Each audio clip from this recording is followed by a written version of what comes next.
Bonsoir à toutes et à tous. Et c'est un super rendez-vous ce soir. On est très très heureux de recevoir Véronique Rosy avec nous pour une émission très spéciale. On va parler de la constitution de l'être, du microcosme au macrocosme. Alors, ça va être un peu technique hein, ce soir, je vous préviens. On va essayer de simplifier à chaque fois. N'hésitez pas à poser toutes les questions nécessaires.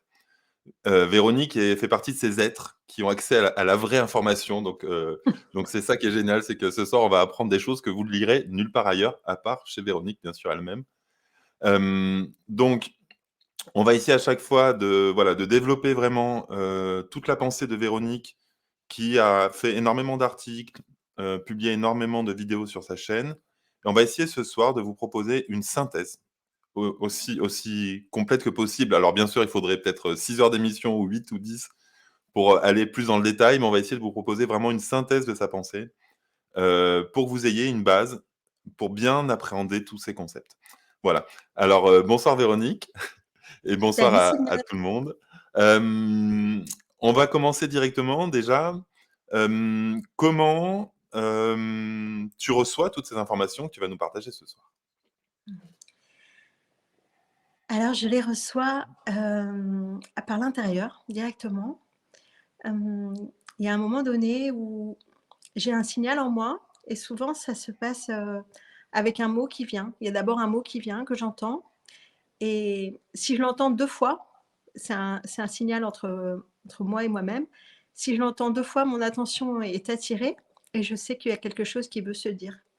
Alors j'ouvre mes écouteurs et en général, là, pendant quelques jours ou quelques semaines, eh ben, en fait, il y a un pan d'information qui veut descendre à moi et donc bah, je vais me laisser inspirer. Alors ça se passe par des rêves, ça se passe par des discussions à l'intérieur de moi que j'entends.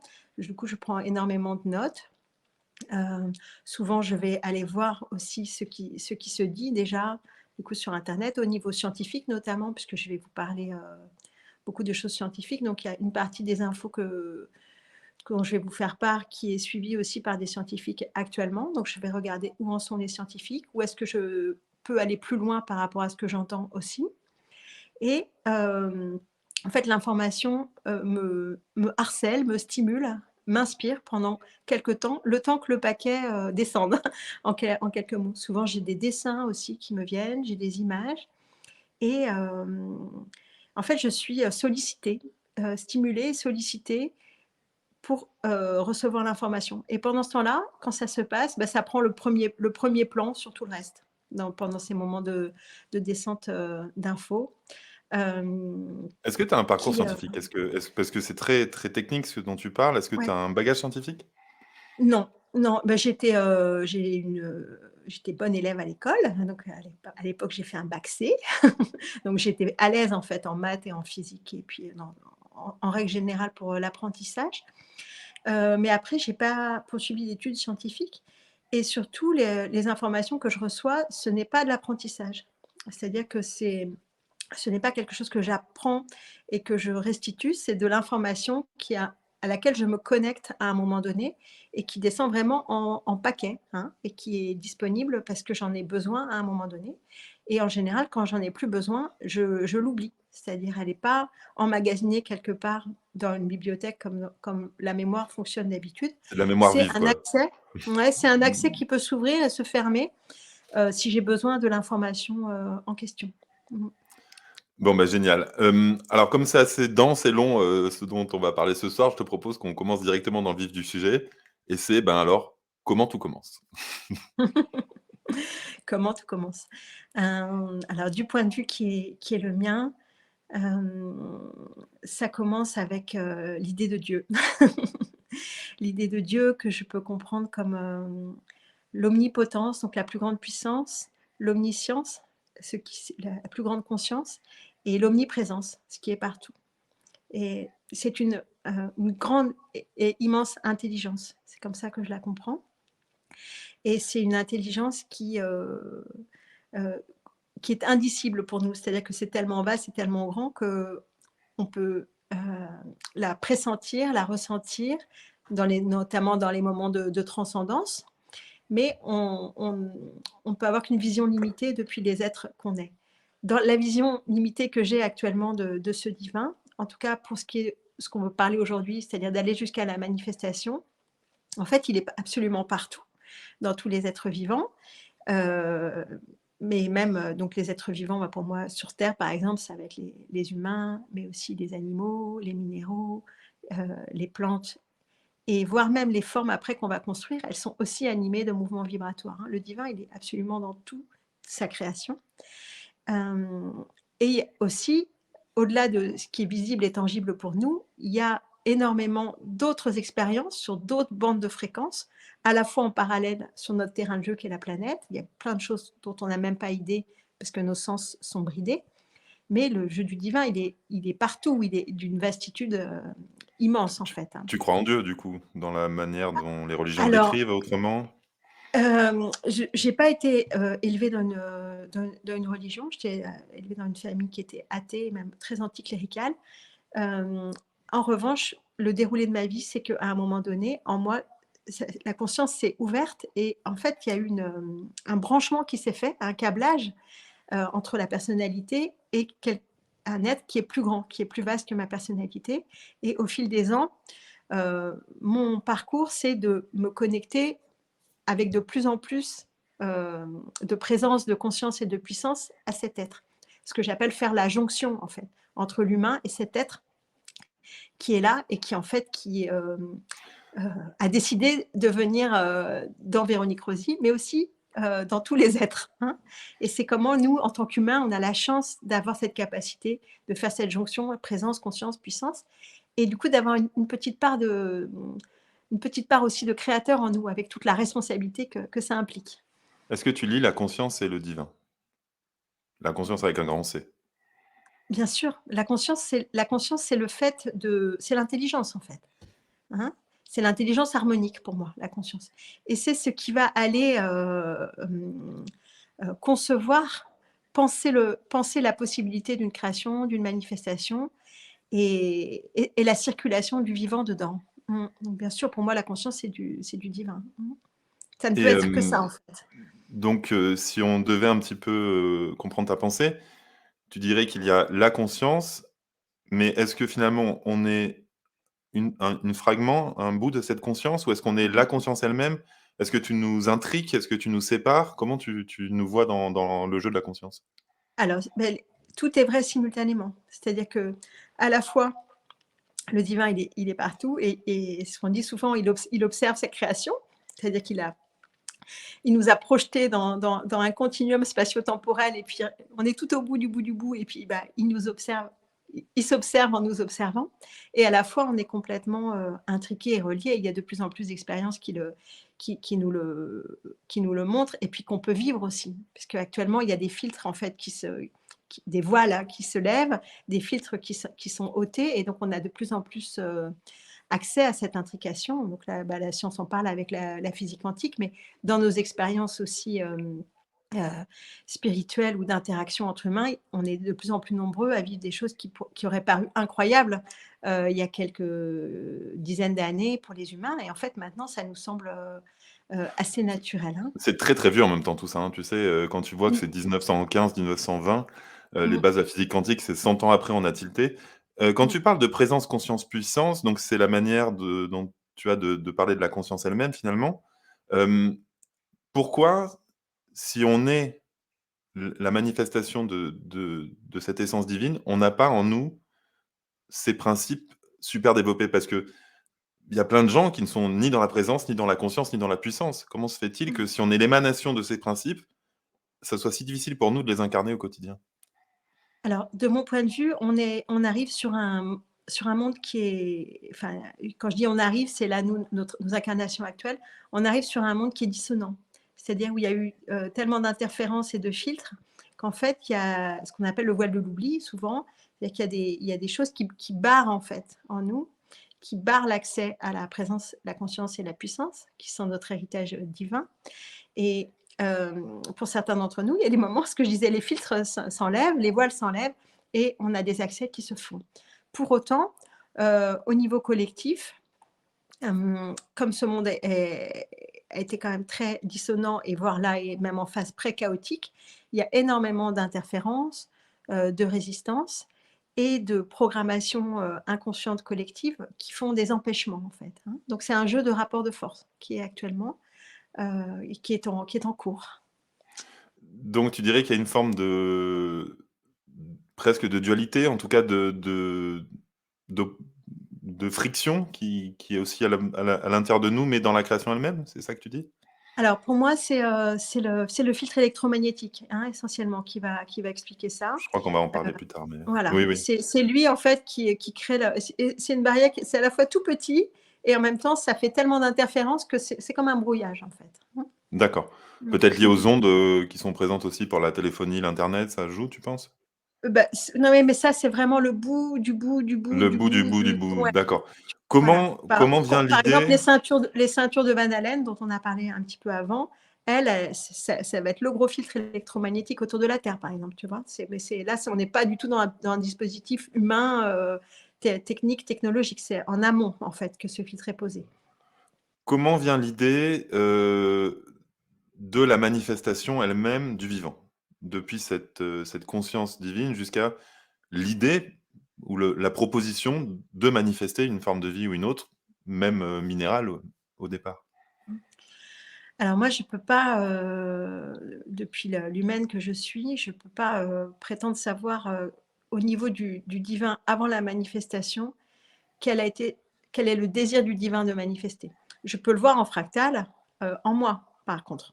C'est-à-dire qu'en moi, je sais qu'une des choses les plus importantes qui m'est demandée dans cette incarnation, c'est d'amener les nouvelles formes, pour le nouveau monde et donc d'aller créer des formes, jouer à créer des formes nouvelles, qui n'ont pas été faites avant, recevoir des nouvelles informations, proposer des nouvelles manières d'être ensemble et en ça, j'honore en fait cet aspect créateur, créatif, mais en fractal, hein. Je peux pas à mon niveau dire quel a été le désir divin d'aller créer plein de manifestations. Je peux voir moi quel est mon désir de créer et mon plaisir de créer des nouvelles formes, mais sans jamais les confondre avec l'esprit, c'est-à-dire en leur donnant jamais le pouvoir. D'accord. Donc la manifestation, apparaît. Il y a donc cette idée, qu'on appelle, le lien entre le divin, on peut l'appeler la monade ou l'humain, c'est la monade? Ça, c'est quelque chose qui a jamais été clair pour moi. OK. Alors, la monade, ce que moi j'emploie comme mot monade, mais je ne sais pas, quelles sont les acceptions du terme, chez d'autres auteurs. Monade, ça veut dire, l'un, hein, mono, c'est un, c'est l'unique et pour moi la monade en fait c'est, comme un point unique qui contient notre signature vibratoire à chacun de nous. Donc c'est pas la signature de tout le divin, la monade.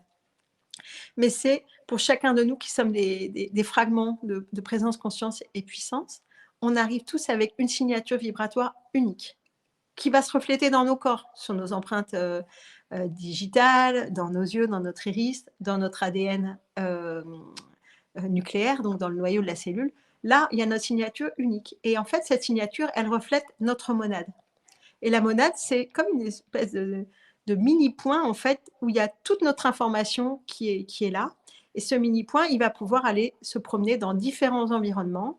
Et selon l'environnement où il va se trouver, il va créer une forme correspondante avec l'environnement.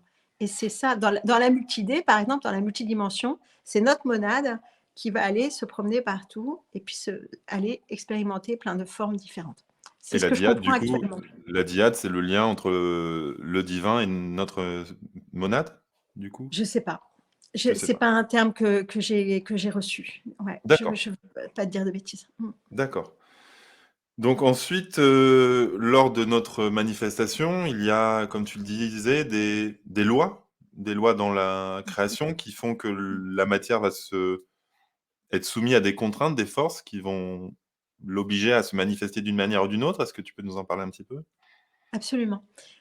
En fait, c'est l'idée, ce que j'en comprends actuellement, donc avant la manifestation, c'est ce que les Égyptiens appelaient le Noun, hein. C'est comme un espèce d'immense océan en mouvement permanent, mais où en fait, où tout est, indistinct en fait. Où on ne peut pas déceler de forme, on ne peut pas suivre de fil dedans parce que tout est emmêlé, intriqué et c'est juste du mouvement quelque part. C'est juste un mouvement comme ça et de ce mouvement naît un désir de manifester quelque chose. Et donc, il faut quelque part créer une sortie de ce noun, de cet océan, créer une sortie pour pouvoir aller créer un monde. Et donc, pour faire ça, il y a la membrane, la barrière ce qu'on appelle des tachyons. Hein, on arrive au tachyon. Le tachyon, c'est un mot grec qui veut dire plus rapide que la lumière.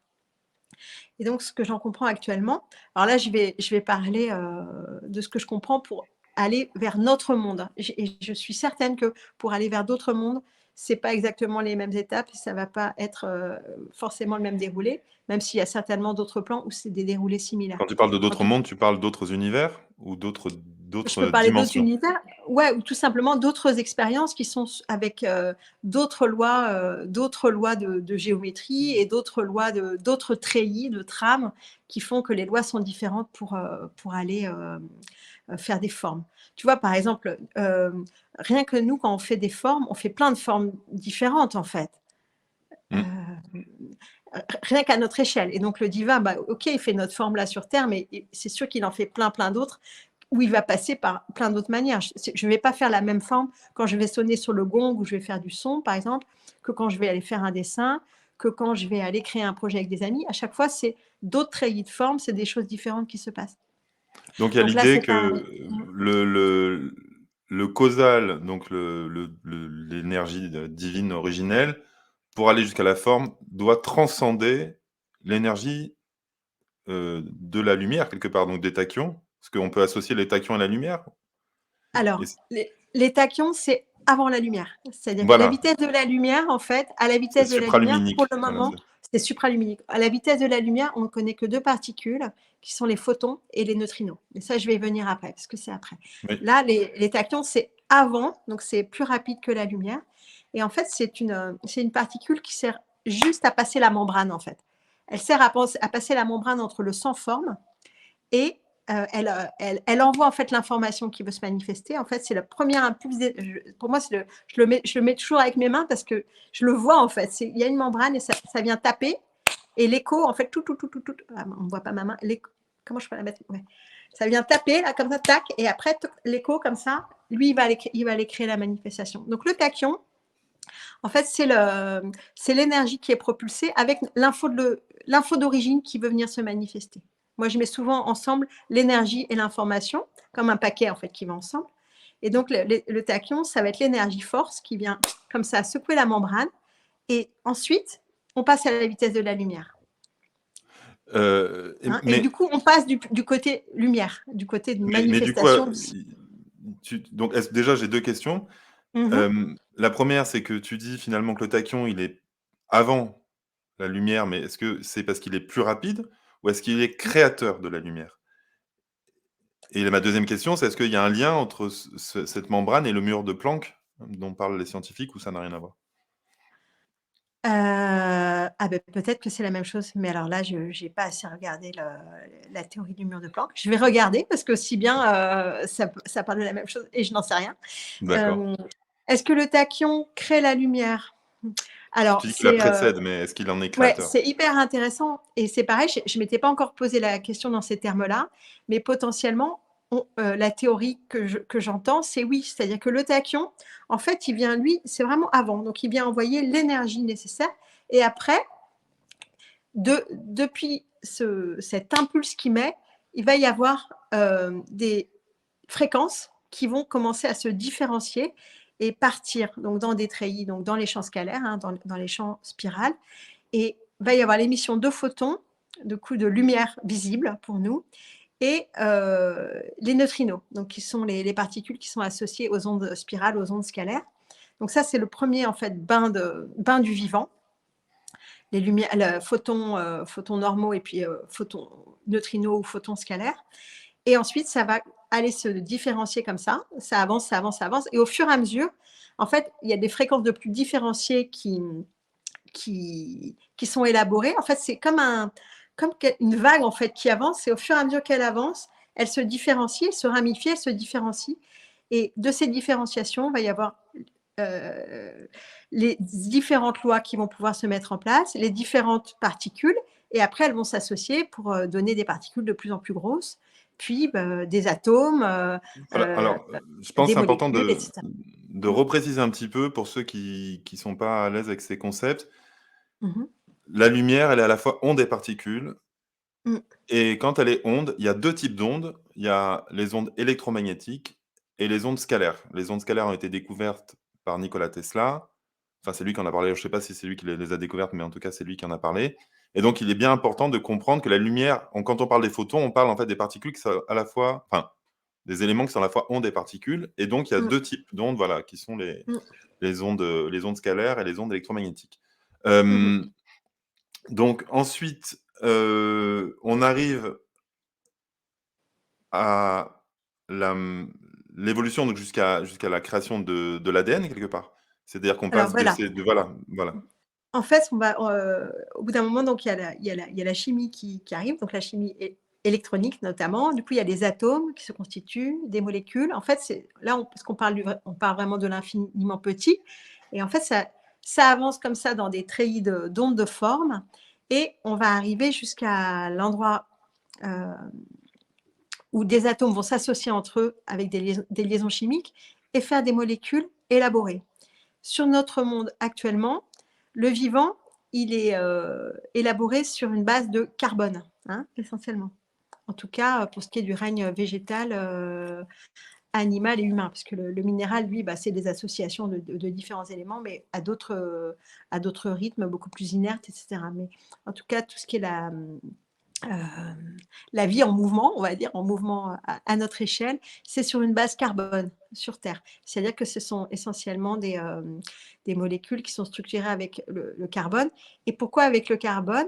Parce que c'est au niveau chimique, c'est un élément qui a énormément de... Il y a quelqu'un qui frappe à la porte, qui a énormément de liens, en fait, qui permettent de s'associer avec différents autres atomes pour faire des molécules complexes, élaborées, et qui vont pouvoir aller jusqu'à créer des corps. On revient un petit peu, on reparlera du carbone après. Donc, je voudrais qu'on reparle un petit peu, du champ scalaire. Mhm. Donc on a donc là, je vous ai mis une illustration. Donc, on a l'idée donc de ces ondes en spirale, le dessin en haut rouge. Donc, c'est vraiment ces ondes, en ressort. Et en dessous, en noir et blanc, vous avez donc une photo, je crois, ou enfin, c'est peut-être pas une photo, mais en tout cas une prise de vue réelle donc, de la double hélice de l'ADN. Et on voit l'idée dans le dessin de droite en couleur, donc de ces ondes scalaires qui vont quelque part rentrer en effet de résonance avec, avec l'ADN. Est-ce que tu peux un petit peu nous en parler? Donc ça, c'est assez répandu en ce moment dans la pensée spirituelle. C'est cette idée que les ondes scalaires vont venir nous permettre de créer des mutations ou des évolutions dans notre structure au niveau cellulaire et physique. Alors, dans la compréhension que j'en reçois, en fait, le champ scalaire et les ondes scalaires, c'est une des informations les plus importantes que je reçois. Et je n'ai pas fini de tout comprendre, puisqu'il y a il y a des paquets qui sont encore en suspens, parce que je n'ai pas pu élaborer encore assez pour aller au bout. Mais le champ scalaire, c'est notre véritable bain de vie, en fait. C'est par là que ça passe véritablement, alors que l'électromagnétique va plus créer des interférences et des résistances, de la dualité, de la polarisation et tous les phénomènes de vieillissement, etc. Alors que pourquoi rien qu'au niveau des ondes, on le voit en fait? Parce que la manière dont les sinusoïdales avancent dans l'électromagnétique, en fait, ça freine. Ça va jamais dans le sens du mouvement. Je ne sais jamais comment mettre la main. Une onde sinusoïdale, donc électromagnétique, soit elle monte, soit elle descend, mais en fait, elle va jamais dans le sens du mouvement. Alors une onde scalaire, une onde en spirale, elle, c'est comme une flèche qui avance. Elle est tout le temps dans le sens du mouvement. Et donc, elle ne perd pas d'information, elle ne résiste pas. Et en plus de ça, sa forme en spirale va faire elle va créer des harmoniques qui vont aller se mettre en relation avec toutes les ondes de forme en spirale qu'il y a autour. Et elle va en fait s'enrichir d'informations au fur et à mesure. Est-ce que tu dirais Euh, que est-ce que tu dirais que les anciens ont compris, ça, et notamment avec l'illustration du double serpent de la Kundalini ou du caducée d'Hermès? Est-ce que c'est un lien avec ça? alors, pour moi, ce que j'en comprends, le caducée d'Hermès ou le serpent laconini, c'est la même chose. Ça nous parle du passage d'une onde sinusoïdale à une onde spirale. C'est-à-dire que mais je voudrais d'abord, je vais en parler ça parce que c'est super important, mais d'abord je voudrais dire encore un petit mot sur les ondes scalaires et comprendre qu'en fait, hem, on est dans des treillis. Nous, on est en fractal du tout et on est intriqué, mais on est dans des treillis d'ondes de forme et en fait, la forme spirale, c'est celle-ci qui va parler au vivant. C'est pour ça qu'effectivement, plus on va comprendre ce que c'est une spirale, dessiner une spirale, danser une spirale, hem, chanter, puisque quand on chante le son émet des ondes scalaires, des ondes spiralées. En fait, plus on va se mettre en harmonie avec notre environnement et plus on va pouvoir aller se mettre aussi en résonance avec notre ADN qui effectivement est en spirale. Les spirales, on les trouve à plein d'endroits dans le corps. On le trouve sur l'ADN du noyau, on le trouve avec la cochlée dans l'oreille, on va les trouver dans les protéines aussi. Notre cœur est enroulé, c'est une spirale qui est enroulée. Et quand on le déroule, en fait, on voit, en fait, la spirale, elle est partout dans le corps. Et c'est vrai qu'en comprenant l'importance de cette onde de forme, en fait, euh, on va, et c'est là aussi, on va pouvoir parler du fascia après, parce que c'est aussi en passant par le fascia. En fait, plus on va comprendre qu'on est nous-mêmes des spirales en mouvement, plus on va se réaligner sur notre vérité et aussi ouvrir nos antennes. Pour moi, le comprendre la spirale, c'est une manière de faire la jonction avec l'être et c'est une manière de devenir une antenne correcte. Une antenne correcte, c'est une antenne scalaire en fait, hein, une antenne spiralée. Donc ça, c'est vraiment super important. Alors après, pour aller sur le cas du C, parce que c'est un exemple qui est super intéressant, euh, euh, quelque chose que j'aime beaucoup expliquer très souvent, c'est qu'en fait, il y a un passage, il y a un pont entre les ondes sinusoïdales, donc les ondes qui montent et qui descendent comme des sinus, et les ondes spirales, les ondes scalaires. Et d'ailleurs, c'est pareil, si on voit un serpent, par exemple, le serpent, à la fois il marche comme ça, et puis il va s'enrouler en spirale, il fait les deux. Et pour passer de l'une à l'autre, dans la nature, c'est très simple. En fait, c'est quand deux ondes, je vais les prendre dans ce sens-là pour que vous les voyez à l'écran, quand deux ondes, une onde sinusoïdale, elle me fait comme ça, et quand on va en avoir deux face à face qui sont de la même fréquence, de la même amplitude et de phase opposée, quand elles se rejoignent, en fait, elles s'annulent. En tant qu'il n'y a plus d'onde sinusoïdale, mais elles se transforment et elles partent. J'arrive pas à trouver le sens. Parce qu'il faut que tu te Elles vois partent en du spirale. regard de. En fait, C'est tu ça, dois c'est pas un miroir, c'est le regard de c'est quelqu'un ça. en face de toi. C'est ça qu'il faut J'ai comprendre. bugué le, C'est j'ai ça. bugué le- J'aime beaucoup faire avec les gestes et pour le moment, j'arrive pas à vous trouver pour vous. Il faut que tu inverses Ça cerveau gauche, viendra. cerveau droit. Faut que je me symétrise Ouais, différemment. c'est ça. Toujours est-il qu'elle s'annule et elle passe en scalaire. Et pour moi, la montée de la Kundalini, c'est exactement ça que ça nous parle. C'est-à-dire qu'en fait, on va monter le long de chakra en chakra. En fait, on va monter, on va harmoniser nos polarités. Donc, c'est pareil qu'harmoniser deux ondes sinusoïdales. Et à chaque chakra, quand enfin on a réussi le chemin d'avoir la bonne amplitude, la bonne fréquence et les phases parfaitement symétriques, elles vont se rejoindre et ça s'harmonise et ça part, ça ouvre le scalaire, ça ouvre le chakra. C'est Hein, ultra important ce en que tu même dis, hein. temps, Ouais, ben oui, mais carrément, et c'est en même ultra temps, important, ouais. Vas-y, ouais. vas-y, finis. Et quand ça, donc c'est pour ça qu'à chaque fois, en fait, bah, la Kundalini, elle va monter par palier, en fait, le temps de vraiment réaliser l'onde scalaire à chaque niveau. Et après, une fois qu'elle peut monter comme ça et que partout, en fait, il n'y a plus de résistance, ça sait partir. En fait, du coup, ça ressort là. Et après, il y en a une, la scalaire, elle descend. Et là, il y a vraiment tout le câblage qui se fait. Mm. Donc, moi, de ce que j'en comprends, donc ça, on en reparlera un petit peu plus tard, mais donc il y a cette idée que en fait, on se dépolarise, c'est-à-dire qu'il y a l'annulation de finalement, deux ondes électromagnétiques qui, à un moment, rentrent en percussion petit à petit. C'est une annulation de phase et on peut comprendre que quand finalement, si on le prend d'un point de vue spirituel pur, on le comprend que quand on se dépolarise, c'est le Mm. moment où on réduit l'oscillation, quelque part, de nos polarités et c'est là où, Mm. finalement, peuvent émerger de nous ces ondes scalaires, j'ai une illustration qui est pas là pour ça, mais on le voit, cette idée de spirale sur le dessin d'en bas à droite. Donc, cette idée, je ne sais pas si c'est ça dont tu parlais, mais il y a vraiment cette idée voilà, de ce champ. Alors, j'ai une question du coup. Est-ce que pour toi, il y a un lien entre ce champ scalaire, donc tu parlais de champ scalaire global et unitaire. Alors, peut-être tu Mm. peux nous préciser un petit peu là-dessus, mais est-ce qu'il y a un lien selon toi avec l'akasha des anciens? Alors moi, j'ai pas reçu le mot akasha par l'intérieur, donc j'ai eu des lectures où j'ai entendu parler des annales akashiques, des mémoires C'est akashiques, pas et tout à fait cetera. pareil, mais oui, oui. OK. Le Alors champ, l'akasha, enfin, l'Akash, enfin, il y a un lien, mmh mais en fait, est-ce qu'on peut on en a parlé d'ailleurs, la dernière interview, c'est l'idée on peut l'appeler autrement, on va dire le champ d'information. Voilà. OK. Ouais, bah, pour moi, c'est le champ d'information, c'est un champ scalaire, hein. C'est le champ Voilà, c'était scalaire. ça. L'information, elle est en scalaire et on va aller la capter quand on va avoir, suffisamment, heu calmé le neuronal, on va en parler tout à l'heure sur le cerveau, qui est un filtre électromagnétique et qu'on va être suffisamment disponible et aligné.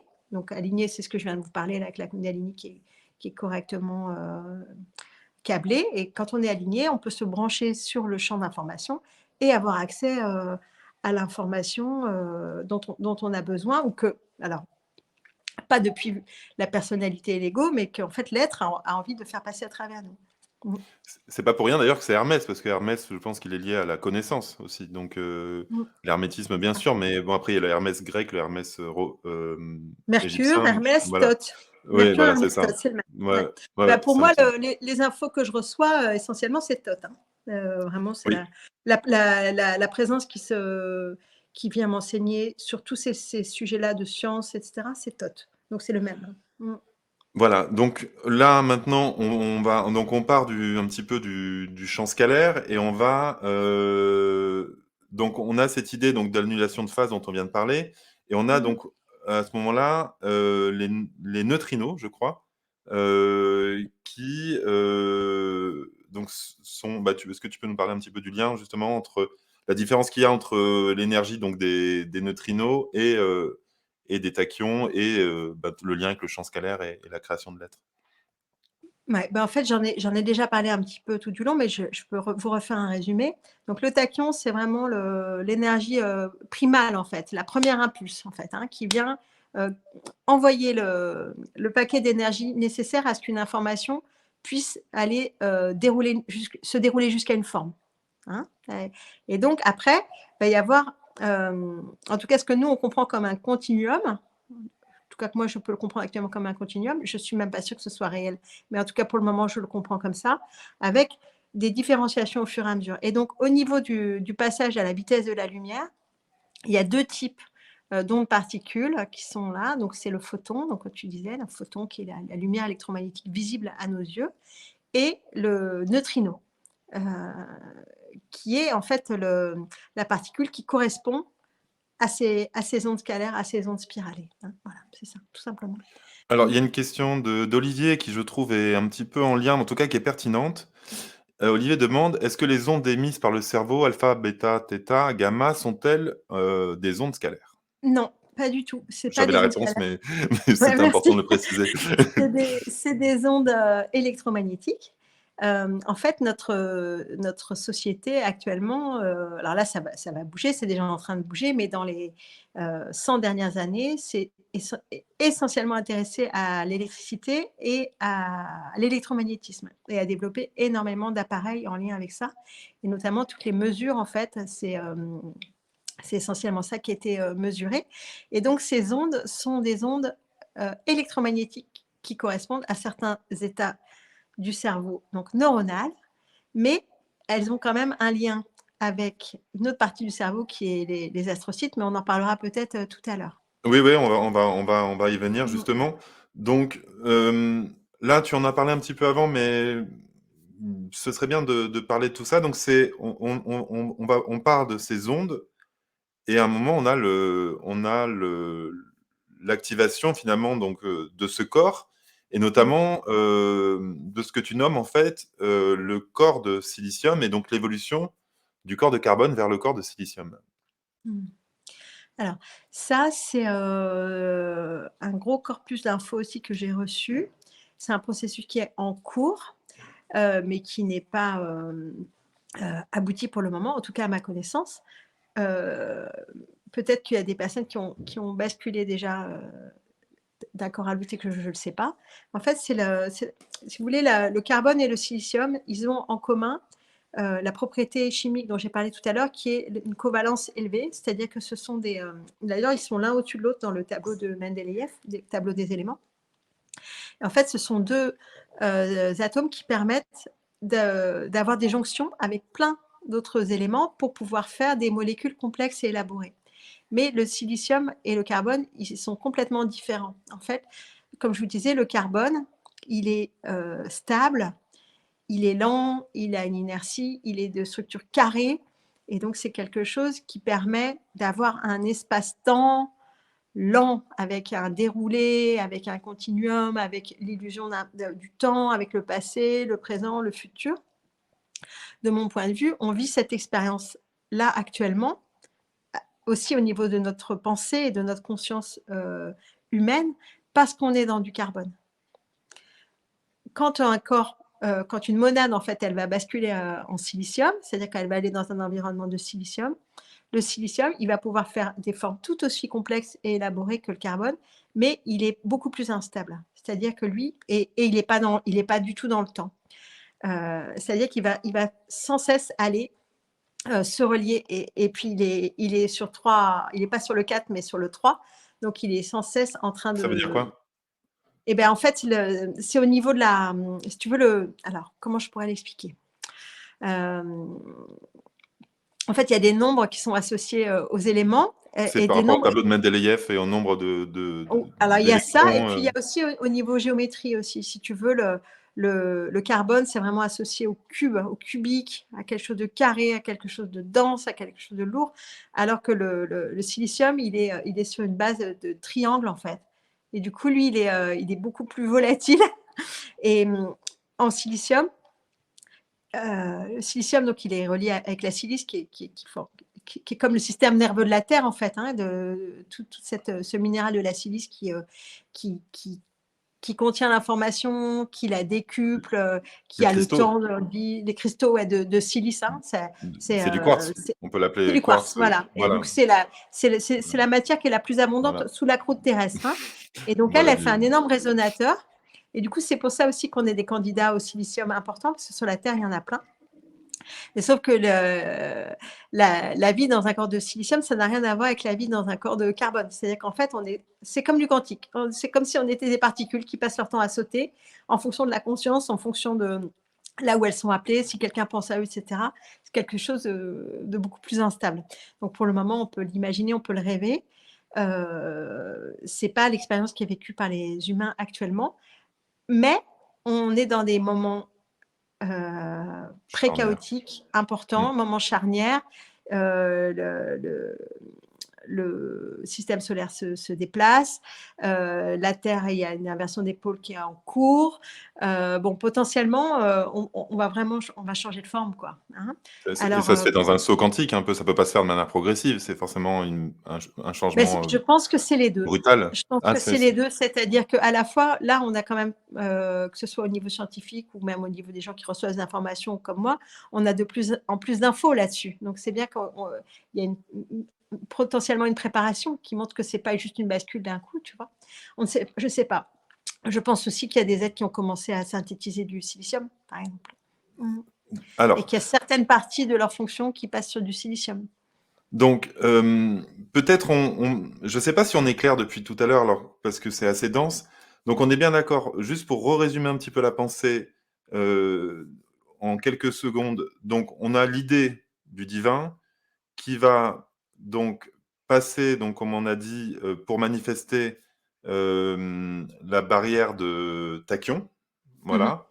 De cette barrière de tachyon, on a donc la création donc, des champs Mhm. scalaires, c'est ça? Mhm.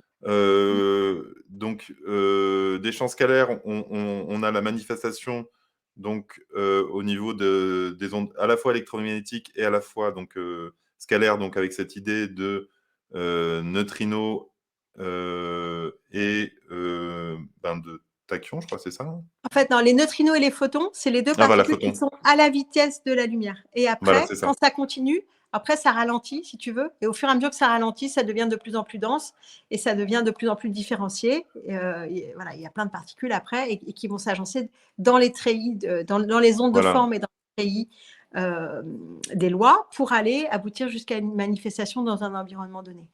Et après, on arrive à la cellule, donc Alors finalement, après, on arrive effectivement, on voilà. peut arriver sur une cellule humaine. Voilà, Allons-y. donc là, on arrive sur les cellules avec donc là, j'ai préparé un petit visuel avec donc on a, l'ADN, nucléaire et l'ADN mitochondrial. Je te Mmh. laisse la parole. Ouais, on a 2 ADN en fait, dans nos corps, humains et pas que nos humains, hein, dans les animaux, aussi et dans la compréhension que j'en ai actuellement, l'ADN, nucléaire, donc qui est dans le noyau de la cellule, ce qui est le plus connu, il va correspondre à l'information dont on est porteur. Donc c'est là où la monade en fait va, et a mis la signature vibratoire et c'est là, où il y a l'onde de forme spiralée avec laquelle on va pouvoir entrer en communication. Plus on va intégrer nos spirales en fait, plus on va pouvoir, dialoguer directement avec notre ADN et en fait actualiser les potentiels, ouvrir tout ce qui est, ADN dormant et cetera. Donc ça, c'est dans le noyau. Il y a une autre partie qui est la mitochondrie dans la cellule, les petits organites de la cellule qu'on appelle la mitochondrie et dedans, il y a un autre ADN qui est en forme d'anneau, qu'on appelle l'ADN mitochondrial. Et lui, il s'occupe de l'énergie. C'est lui qui va s'occuper en fait de nous permettre d'avoir la ressource énergétique disponible pour fonctionner en tant qu'être vivant. Malheureusement, l'ADN mitochondrial des êtres vivants sur Terre actuellement, donc là on ne le voit pas trop sur le dessin, mais il a été sectionné, hein, c'est un anneau qui a été Oui, sectionné, il y a beaucoup de on le voit fuite pas. d'énergie dessus. Ouais. Et un des enjeux, qu'on a pour nous, pour récupérer notre énergie libre et notamment le fait de pouvoir se régénérer beaucoup plus facilement, avoir moins besoin de manger et puis, pouvoir se soigner au fur et à mesure, c'est restaurer notre ADN, mitochondrial. Donc moi, je le propose souvent, avec la pratique du toroïde, hein. Aller dedans, recoudre, retisser cet anneau, remettre, en circulation l'énergie tout autour de l'anneau mitochondrial pour permettre à ce que ça circule de nouveau correctement, l'énergie de vie, l'énergie d'amour, qu'elle circule dedans, de manière à ce qu'on ait moins d'oxydation dans les cellules et qu'on puisse, fonctionner à plein régime, quoi. Mmh. Donc voilà, donc on a vraiment cette idée, je de ce que j'en comprends, heu, donc de la cellule qui se forme, donc tu parlais de l'énergie et de la matière, donc on arrive donc, à cette évolution. Donc finalement, est-ce que l'enjeu, c'est pas, au niveau donc de cet ADN mitochondrial, est-ce que lui aussi réagit en fait, est-ce que les 2 ADN réagissent aux ondes scalaires? L'ADN, mitochondrial et l'ADN nucléaire? Alors, je pense que absolument tout le vivant réagit aux ondes scalaires parce que c'est notre bain, en fait. Et donc tout le vivant, heu même nos petites parties internes comme des cellules ou comme de la mitochondrie qui est un organite, donc le petit organe dans un petit organe, en fait, tout répond, aux ondes de forme, spiralée. En fait, c'est comme un poisson dans l'eau, il ne sait pas qu'il est dans de l'eau, quoi. Et c'est pareil avec nous, avec le bain scalaire, le champ scalaire. En fait, c'est lui qui nous fait être vivants, hein. C'est tout c'est notre onde de forme qui permet en fait, heu, comme un treillis invisible tout autour de nous qui nous permet de nous mouvoir dedans et d'être dans des formes qui peuvent se déplacer et qui peuvent, évoluer, ouais. Mmh. Donc Donc on effectivement, tout y répond et un tore donc là, vous voyez, on voit le petit dessin de l'ADN mitochondrial, donc on peut faire passer au centre de l'anneau, du coup, le pilier du tore et après on le fait passer sur les côtés et un toroïde, en fait, quand on le fait circuler, en fait, il est lui-même, il circule dedans en termes de spirale, hein. C'est-à-dire qu'en fait, il va avancer comme ça, tout autour, mais il est en spirale, hein, à l'intérieur, hein. Le mouvement, en fait, à l'intérieur donc il y a plein de mouvements simultanés, mais ce sont des mouvements qui spiralent à l'intérieur. Mmh.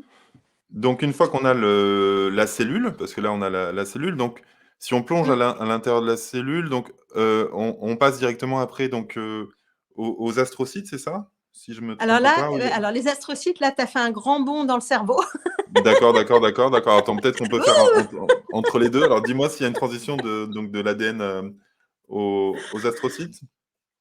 Ben, en fait, après, bon, moi, pour vous faire un petit résumé, on fait un saut quantique, en fait. C'est-à-dire que les infos sur l'ADN mitochondrial, je les ai eues il y avait peut-être 5 ou 6 ans Et après, l'année dernière, j'ai reçu des infos super importantes sur le fascia et sur les astrocytes. Bon, donc il y a quelques années de décalage. Et pour le moment, je n'ai pas fait une jonction, une transition directe entre les deux, si ce n'est que là, ça nous parle clairement du corps et de nouvelles compréhensions de certaines parties hyper importantes de notre corps qui sont pas assez mises en conscience de mon point de vue, alors que quand on va vraiment avoir compris ce que c'est et comment se mettre en phase avec et en intelligence avec, ben ça améliore grandement nos vies. Donc ça vaut vraiment le coup de prendre Alors conscience donc et du voilà, fascia et des astrocytes. voilà, on essaie de faire un puzzle, mais il manque des pièces, on les a perdues, on va les retrouver, Ça va mais venir. vous verrez un peu le dessin quand même de loin, même s'il manque des pièces. Donc, Mm. on fait un saut quantique ce soir, de toute façon, on n'est plus à ça près. Donc on est toujours dans l'idée, donc, pour ceux qui arriveraient en cours, de la manifestation de l'être, donc du micro au macro, et là, on va dire qu'on dézoome un petit peu, parce que, alors je sais Mm. pas finalement la taille d'un neurone par rapport à la taille d'une cellule, ça je sais pas. Bah, c'est la même chose. Enfin, Ouais, un neurone c'est une cellule. Hein. oui, voilà, d'accord, bah, tu vois. Mm. Mm. Donc, on arrive sur les astrocytes, donc ça, c'est la compréhension que tu as eue, et sur l'importance des astrocytes pour la transmission, donc, enfin, pour nous relier, on va dire, à l'information et au champ. Est-ce que tu peux nous en parler? Et au champ scalaire, ouais, tout à fait. Alors, en fait, dans le cerveau, on parle très souvent des neurones. Hein, on assimile le cerveau aux neurones et toute l'intelligence aux neurones, etc. Alors que les neurones, c'est que 10% des cellules du cerveau. 90% sont d'autres cellules qui ont longtemps été appelées la glie, comme la glu. C'est pour dire que, en fait, c'était vraiment tenu en piètre estime par les biologistes.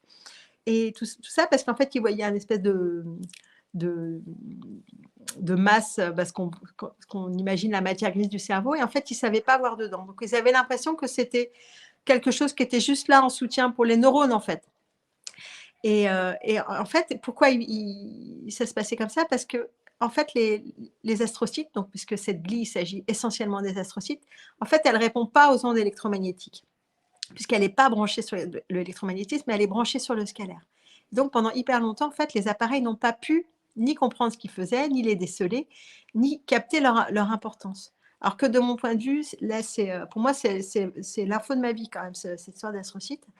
En fait, les astrocytes, c'est eux le véritable siège de l'intelligence et de l'évolution. Ils organisent complètement tout le cerveau, c'est eux qui organisent le champ neuronal, ils sont des domaines, ils sont interreliés entre eux en simultanéité, et c'est eux qui nous branchent directement sur le champ scalaire de l'information. Le neuronal, lui, le cerveau neuronal, donc tout ça, évidemment, les neurones, ils sont au sein des astrocytes. Hein, c'est pas deux parties différentes du cerveau, les deux sont entremêlés. Les astrocytes, ils vont gérer des parcs de neurones, par exemple. Mais le neurone, il a une spécificité, c'est qu'il est, lui, il est en électromagnétique, donc il est Voilà, c'est binaire. ça que j'allais dire. C'est un Voilà, filtre. voilà, c'est ça. Alors que C'est un l'astrocyte, il est filtre. scalaire, c'est ça en gros. Enfin, il L'astrocyte, réagit il aux est ondes scalaires. scalaire, il est ouvert en fait, il est beaucoup plus. Alors que le binaire, si vous voulez, c'est de la 2D, quoi. C'est 0, 1, 1, 0, 0, 1, 1, 0, comme les ordinateurs d'ancienne Norme génération, parce que traditionnelle. maintenant, Enfin, ils même sont de génération normale, hein, parce que je de défie génération. quiconque de me dire Le nôtre, qu'il a un ordinateur quantique chez lui. c'est ça, mais ça commence quand même, ça commence à venir, pour dire qu'on est vraiment sur un moment de bascule. Et donc, en fait, au niveau neuronal, pour moi, c'est le filtre. Quand on est branché sur notre neuronal, c'est le moment où on peut dire, bah, on est dans l'ego, on est dans le mental, on est dans le temps, on est dans la séparation d'avec le reste, parce qu'en fait, on est branché sur ce cerveau qui nous coupe, qui nous sépare, où il y a un filtre de polarisation, de résistance, etc.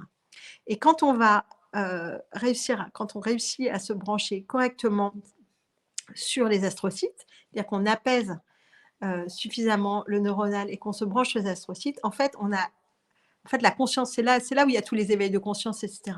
Soudain, ça s'ouvre, accès à l'information, clairaudience, clairvoyance, voilà, les pouvoirs psychiques qui arrivent, les informations qui arrivent, les voyages qui se font. Tout ça, c'est les moments où on est branché sur les astrocytes. Et notamment, avec la question que posait la personne tout à l'heure, avec les Question? ondes, Ouais, voilà, avec je peux les plus les différentes ondes. questions.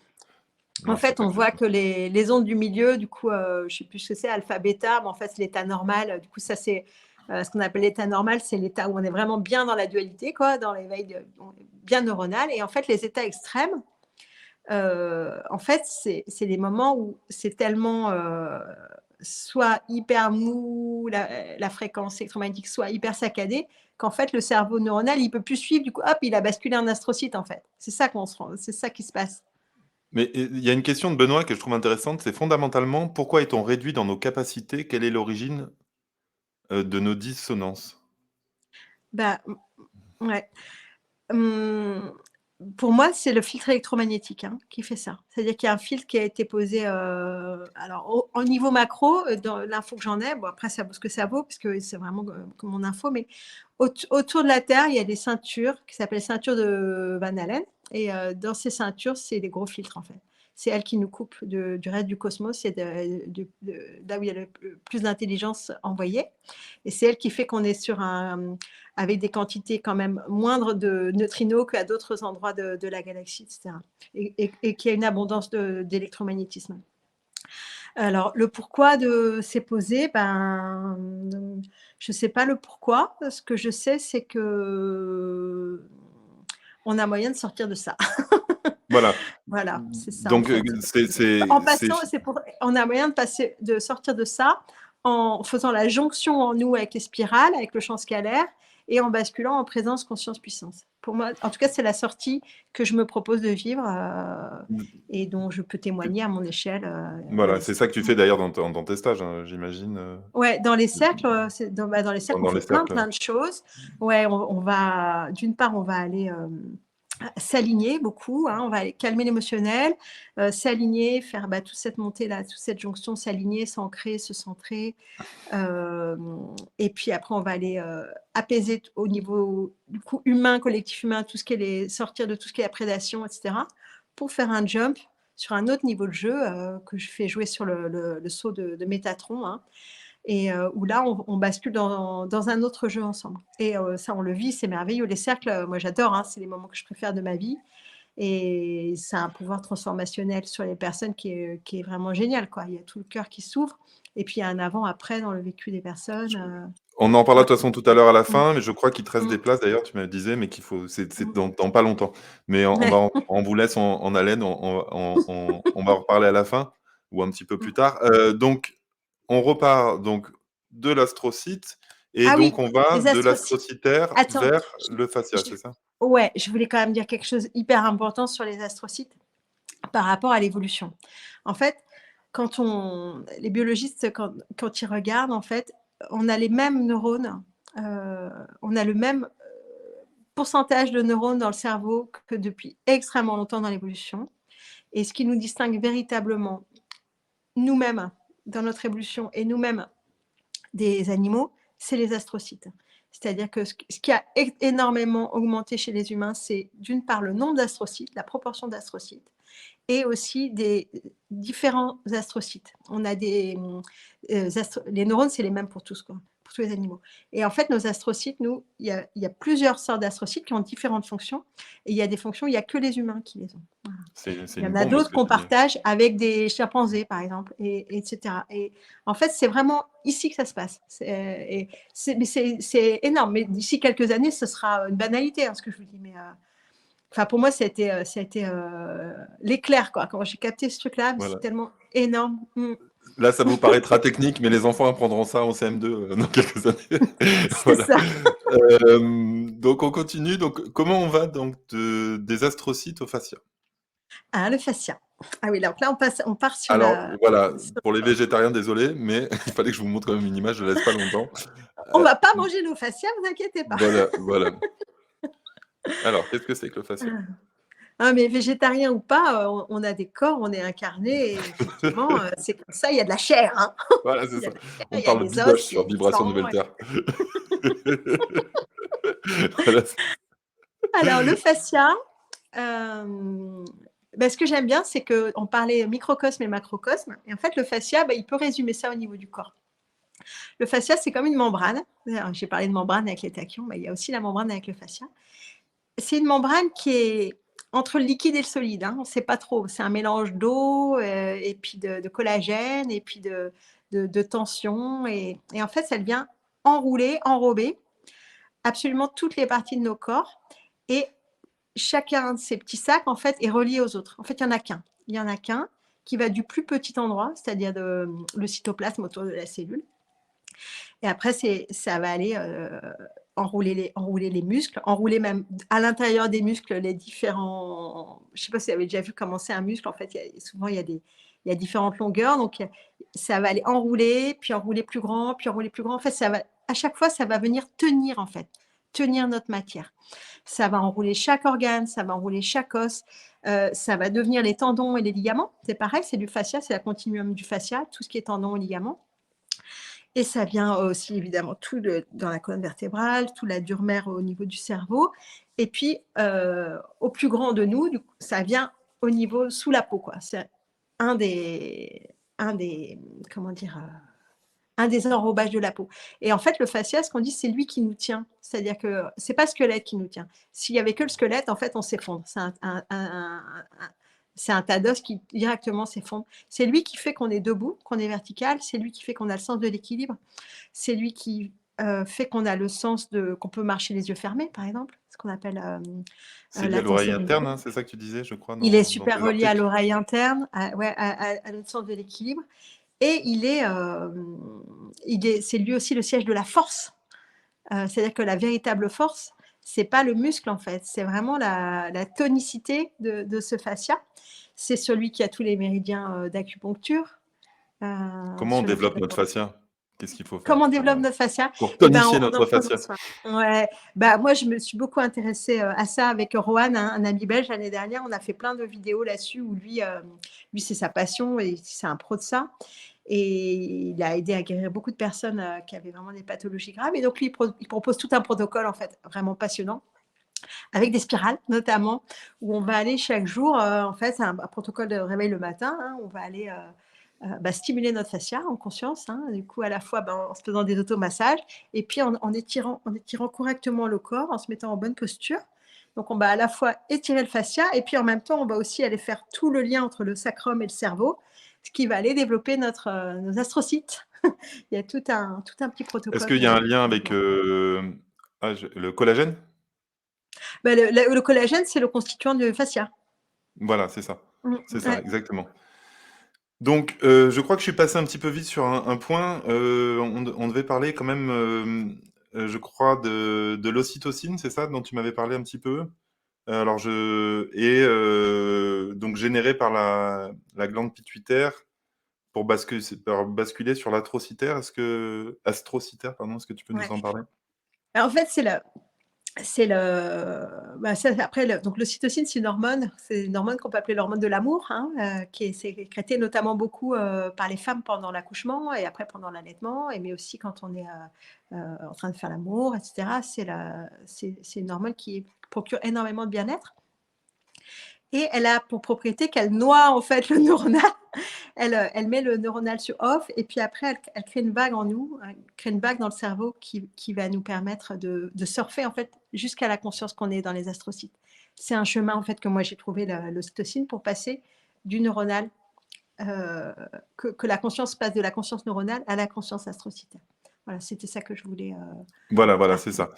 Donc, en résumé, donc ce que tu disais, donc sur le fascia, donc tu parlais, ça c'est vachement intéressant, mais on vient d'en parler, mais je fais un petit rappel. Donc tu parlais de proprioception, donc c'est l'idée Mm. d'avoir conscience de son corps, donc ça c'est grâce au Mm. fascia. Et de son Heu, unité, de voilà, et de l'unité son du corps. unité, voilà, Mm. d'être, en fait, c'est quelque part, Entier. c'est ça Plein. qui nous sépare, quelque part, du grand tout, qui nous permet de nous croire séparés, en tout cas? Non, alors, elle, de mon point de vue, on va le prendre dans l'autre sens. C'est-à-dire qu'elle nous permet de nous contenir dans une forme. Ce qui ne veut pas Oui. dire qu'on est séparés. Si tu veux. Moi, je peux être contenue dans une forme et en même temps, quand je suis en expansion, je vais te sentir toi, même si tu es à 1000 kilomètres, Oui, je pareil, vais ouais. sentir Mmh. les oiseaux dans l'arbre, etc. Et en même temps, je suis encore contenue dans ma forme. Tu vois. Le fascia, il n'empêche pas. Au contraire, si tu veux, quand il est vraiment conscientisé et ressenti, c'est l'antenne qui se déploie encore plus. Hein. C'est ça, c'est l'ancrage, en fait, finalement, avoir en fait, c'est ce qu'on dit toujours pour pouvoir Mm. s'envoler, il faut être Bien bien contenu dans présent. une structure, ouais. Donc, là, on a l'idée quand même, de la de la singularité, enfin, d'être individualisé, voilà, c'est le mot que je cherchais. Mmh. Oui. Donc là, on a l'essence de l'être grâce à ça. Et comment on fait pour être un être équilibré et pas un être, qui tomberait trop dans l'ego, qui serait trop dans la conscience de lui-même? Et finalement, comment on trouve cet équilibre une fois qu'on est manifesté en tant qu'être? OK. Bah, pour moi, c'est la réponse qui est la mienne actuellement, hein. Hem, En fait, en tant que dans l'expérience humaine, on a un double niveau. C'est-à-dire qu'on est à la fois un individu et on est à la fois une expérience collective. On est vraiment les 2 simultanément. On est «je» et on est «nous» et hem, plus on va prendre conscience, plus on va être en présence et plus va nous être octroyé de puissance, de manifestation, plus il y a la responsabilité qui grandit avec, hein. Donc chez moi, ça se passe au niveau dans les fréquences que j'ai reçues, que j'ai mis dans les élixirs, au niveau des 5 fréquences que j'appelle l'émancipation de la prédation, qui sont le respect, l'équanimité, la joie sans objet, l'œuvre commune et la souveraineté. En fait, quand on va vibrer ces 5 fréquences simultanément, on passe à un état adulte et depuis cet endroit-là, on peut vraiment coopérer avec les autres et se sentir, hem, hem, tout autant être un être collectif que juste un individu. Ça passe par un cheminement en fait, hein, qui Donc dépend des paramètres de chacun. Mmh. c'est le collectif qui nous aide à sortir de l'individuel quelque part? C'est notre rapport aux autres? C'est la conscience qu'en fait on est à la fois dans une structure individuelle et on est une expérience collective. C'est c En fait, c'est quand l'identité, si tu veux, l'identité se met dans les 2 endroits simultanément, en fait et reconnaît les 2 endroits comme étant ce qu'elle est, sur c'est ce l'int plan. c'est le principe d'interdépendance dont tu parles et l'idée d'être, voilà, de Ouais, savoir tout à fait. qu'on est C'est le principe interdépendant et en coopération, voilà. exactement et qu'en fait, on peut pas on ne vit on l'indépendance, c'est une illusion de l'adolescent. Mais ça n'est pas une réalité, en fait. Hein. C'est une illusion qui est mise à un moment donné, par immaturité et puis par besoin d'aller expérimenter ça pour pouvoir après être prêt à plus de responsabilités et Mais ouais, après ouais. il y a beaucoup d'humains qui actuellement ne vont pas jusqu'à l'âge adulte malheureusement, hein, qui restent bloqués sur, heu, les polarités enfant-ado, entre la survie et la pulsion de mort. Bon, mais il y en a d'autres qui passent à l'adulte et c'est Mais souhaitable pour l'évolution de la vie sur terre, hein. mais j'avais vu un Mmh. un un reportage sur des moines même qui partaient pendant 1 an, 2 ans se couper du monde. Mmh. Ils avaient quand même besoin de gens du village pour leur apporter à manger tous les jours. Bon, en fait, on peut jamais être même si on en fait, il y a nulle part sur terre où on peut se couper du monde, en fait, ou alors on meurt de faim ou et très vite, de toute façon, on a tous nos besoins primaires qui ne sont plus satisfaits. Donc dans cette idée de coopération, d'interdépendance, on a l'idée finalement d'être syntonisés les uns avec les autres, de Mmh mh. former un tout. Mmh. Mais comment on fait pour finalement ne pas être ne pas être soumis à la dictature du collectif? C'est-à-dire que comment on fait pour garder sa singularité tout en étant bien avec les autres, sans non plus être écrasé par le collectif? Alors ça, de mon point de vue, il y a j'ai pas de recette, globale, parce qu'on a tous des paramètres différents, en fait. Comme on arrive dans des individualités, on n'est pas paramétrés pareil. Donc il y en a qui vont y arriver, en passant beaucoup de temps seuls. Il y en a qui vont y arriver, d'une autre manière. Enfin, il y a autant de chemins que de singularités et c'est ça l'expérience humaine. C'est-à-dire que l'expérience humaine, c'est qu'on n'est pas des clones et donc on n'a pas tous les mêmes manières et les mêmes façons de passer, en fait, mais qu'on peut s'entraider et que c'est hyper et que plus on est différent et plus c'est intéressant, à la fois de mon point de vue pour le créateur qui regarde et à la fois pour nous parce que souvent on dit en fait à plusieurs, c'est plus riche quoi, hein? Donc je n'ai pas la réponse pour chacun, mais par contre j'ai la foi que chacun arrive avec la capacité de passer. Mmh. Est-ce qu'on on a un champ collectif du coup, Bien si sûr. on dézoome encore un petit peu donc, hem, est-ce qu'on est soumis en tant qu'humanité à un conditionnement, Mmh mh. comment on arrive à sortir finalement des formes pensées qu'on a créées nous-mêmes et OK. à voilà. Bien sûr. Alors ça, c'est pareil pour moi, c'est le donc dans la série du filtre électromagnétique dont on a parlé tout à l'heure, hein, qu'on a pu voir au niveau des neurones ou au niveau de la ceinture de Van Allen, au niveau de l'inconscient collectif, c'est ce qu'on appelle le plan astral, hein, ou l'inconscient collectif. C'est-à-dire c'est un endroit où en fait les formes pensées et les égrégores vivent comme sur un plan parallèle. En fait, ils vivent de l'attention que les humains mettent sur eux. Et en fait, après, donc, pour vivre, pour survivre, c'est comme toute forme de vie, elle veut survivre. Ces formes pensées vont avoir besoin que les humains s'occupent d'eux, donc vont essayer de venir en nous, nous obséder, nous attraper notre attention, notre énergie. C'est de la prédation en fait invisible, hein, avec le plan astral. Donc ça, c'est pareil, c'est un filtre électromagnétique qui est là. Et une grande partie du travail des humains actuellement, c'est de proclamer sa souveraineté par rapport à ce champ et d'être suffisamment aligné sur ses valeurs, sur sa foi, être justement suffisamment en présence, conscience et puissance pour être le capitaine à bord, en lien avec l'être, mais en laissant tout ce qui est parasite à l'extérieur, en fait. Et Est-ce c'est qu'on l'a pareil, créé? c'est tout un apprentissage. Hein. On a créé ce plan astral ou est-ce que en gros, est-ce qu'il y a toujours cette idée que, on est créateur de nos Mm. antagonismes aussi? Donc Mhm. est-ce que l'humain a créé, ses propres démons? Ou est-ce qu'il y a vraiment des forces involutives en œuvre qui seraient plus universelles? Est-ce que je peux te répondre de manière convaincue? Je ne sais pas. Sûrement les deux. Sûrement les deux. En tout cas, c'est sûr que nous, à chaque fois qu'on est en dissonance, on va alimenter ces champs-là. Après, est-ce qu'on est en dissonance parce qu'en nous-mêmes, on n'a pas encore. En fait, pour moi, on est des êtres en devenir. Et on arrive dans un monde où il y a beaucoup d'interférences et beaucoup de chaos. Donc, c'est pas évident, quoi.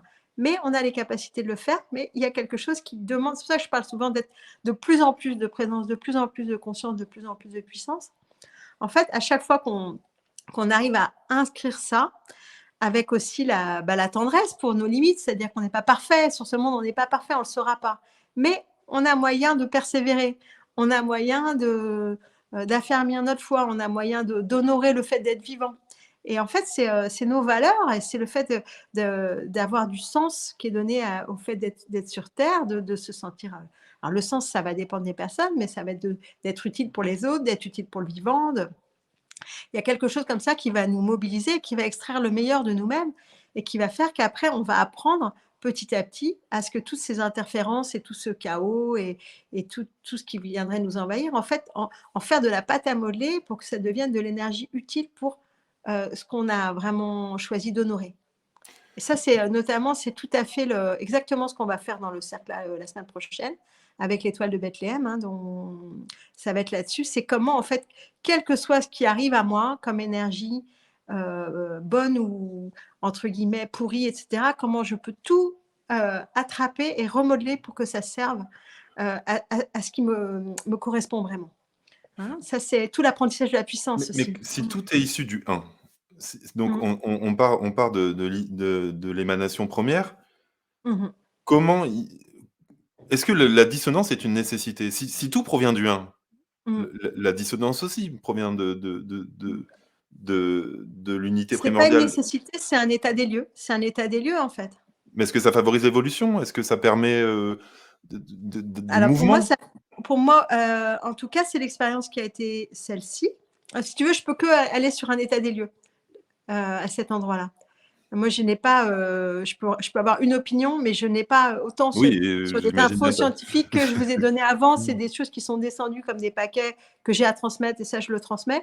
Autant sur le pourquoi du comment, on en est arrivé là, c'est pas j'ai pas moi, accès à ces infos-là. Du coup, mon opinion a assez peu d'intérêt, je pense. En tout cas, c'est un état des lieux à un moment donné, que ces dissonances-là, on a moyen de les déplier, on a moyen de remettre de l'harmonie, on a moyen d'honorer véritablement nos potentiels, en fait, de les actualiser, de les vivre. Mmh. Mais ça demande d'arrêter de se lamenter sur pourquoi ce monde est injuste. C'est juste, il faut le prendre à bras le corps et puis y aller, quoi. J'ai pas dit injuste, Mmh. j'ai dit dissonant, c'est tout à fait Ouais. différent. Non, non, Heu, mais ça, c'est pas toi qui l'as dit, mais En filigrane, souvent, il y a ce discours-là chez les humains. Tu l'as pas eu, hein, mais souvent il y Mmh. a ça, c'est cette difficulté de comprendre pourquoi c'est pas juste en fait, hein. Si on continue, à dézoomer, donc maintenant on a l'idée donc de la coopération du collectif. Donc est-ce que déjà tu as d'autres choses à dire sur, l'idée de coopérer entre nous? De direction que pourrait prendre, l'humain pour tendre vers, quelque chose de plus, comment je pourrais dire? Aligné ou vertueux? Est-ce que tu aurais des pistes d'informations que tu aurais reçues dans ce sens?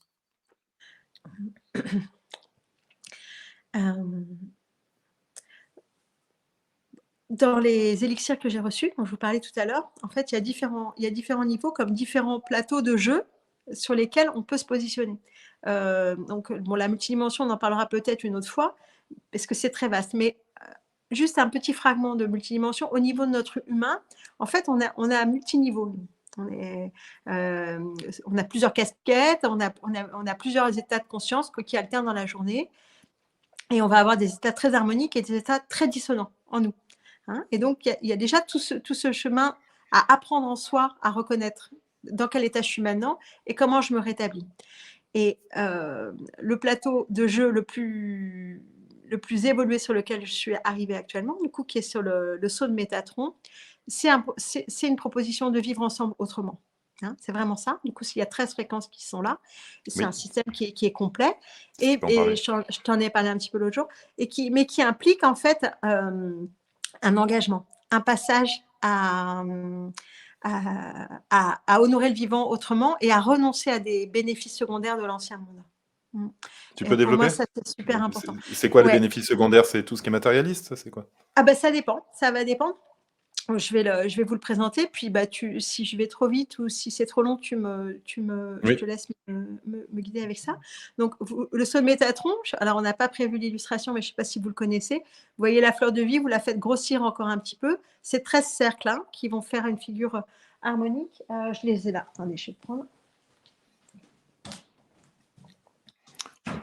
on peut observer les magnifiques, gongs, où Véronique, tous les matins, nous fait un bain de gong pour ceux qui sont intéressés.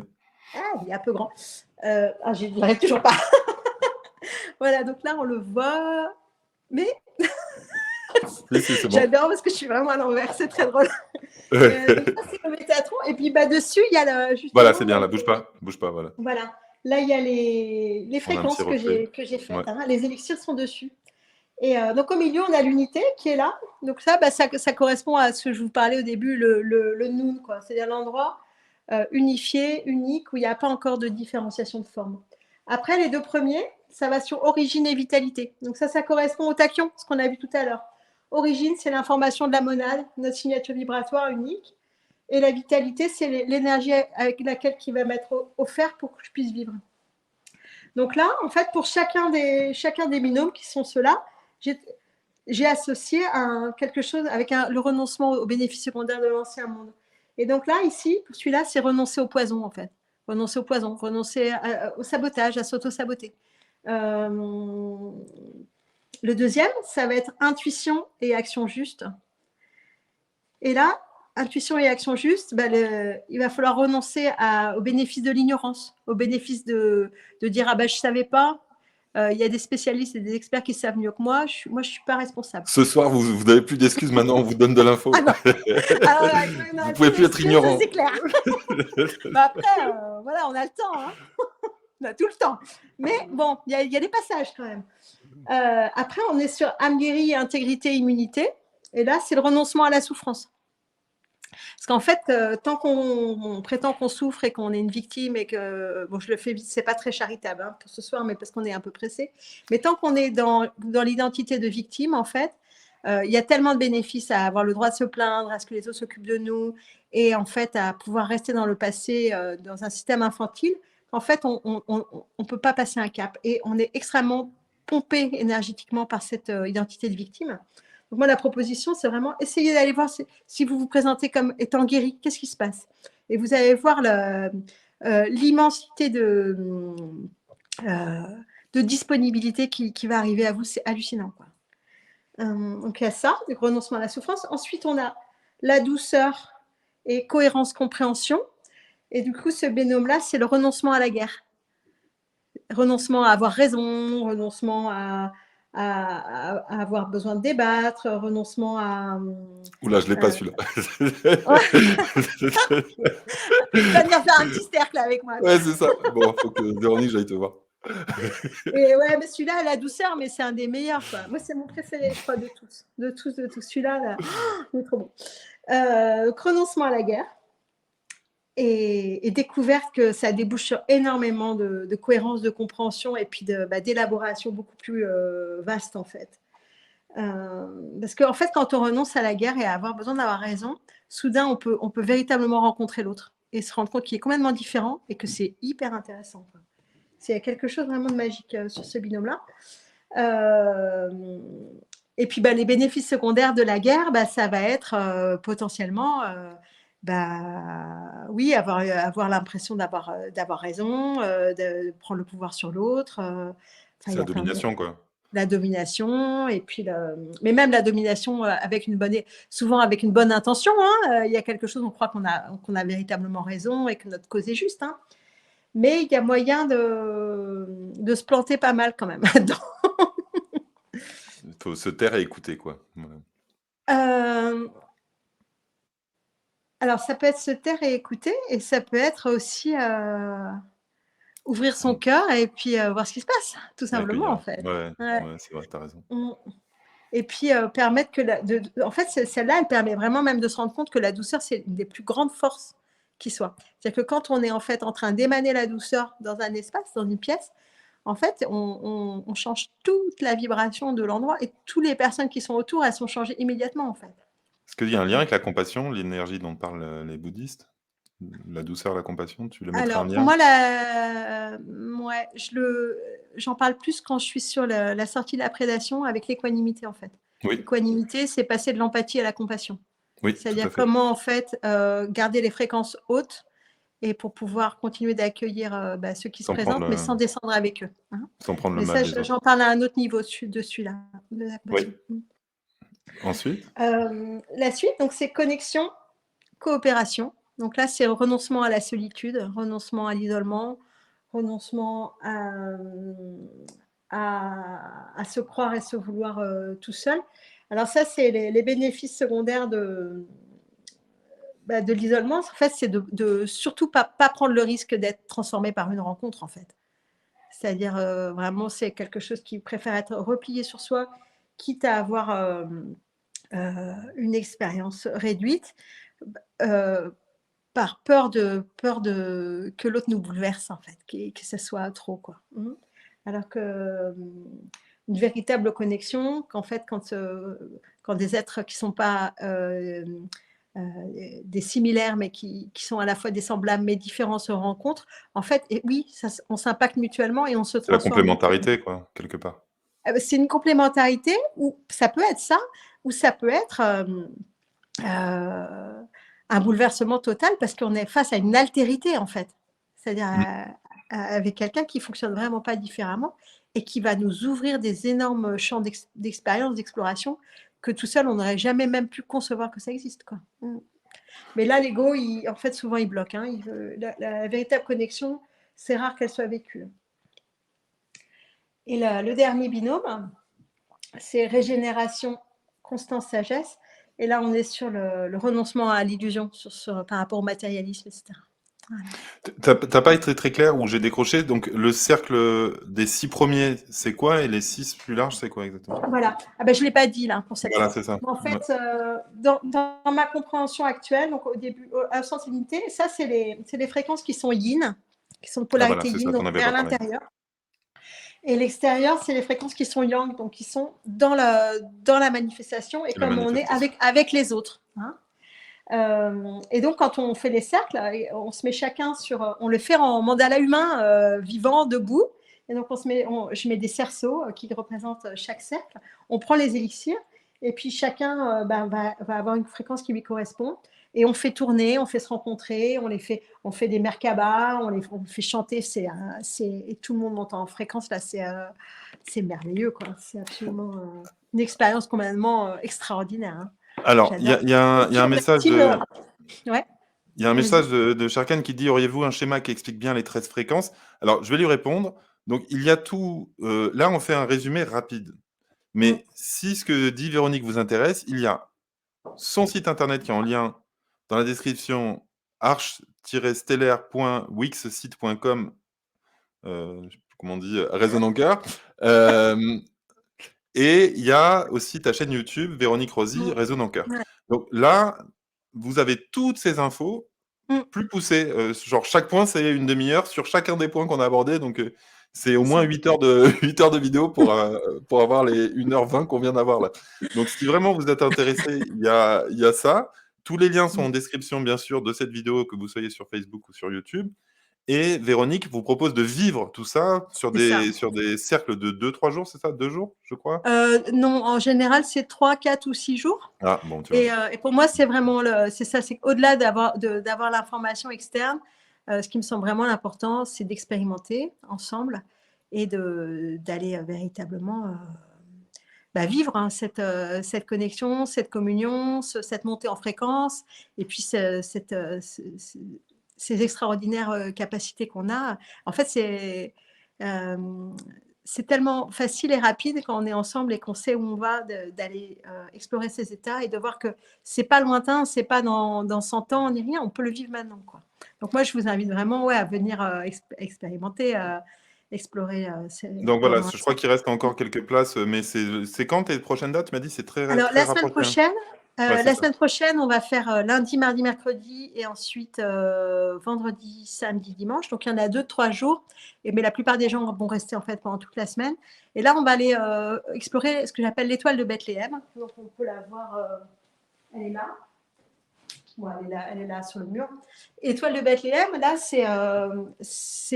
donc là, on est sur la vibration christique, hein, on est vraiment au plus haut. Donc, c'est les informations que je suis en train de recevoir depuis 6 mois, 9 mois. Et là, on est carrément, c'est la rencontre de 2 ondes scalaires, en fait, hein. Donc là, on est encore dans. Tout à l'heure, on a parlé de 2 ondes sinusoïdales qui se rencontrent et qui s'annulent, qui se transforment en ondes scalaires. Et là, l'étoile de Bethléem, c'est 2 ondes sinusoïdales, 2 ondes scalaires qui se rencontrent, qui vont Waouh, encore.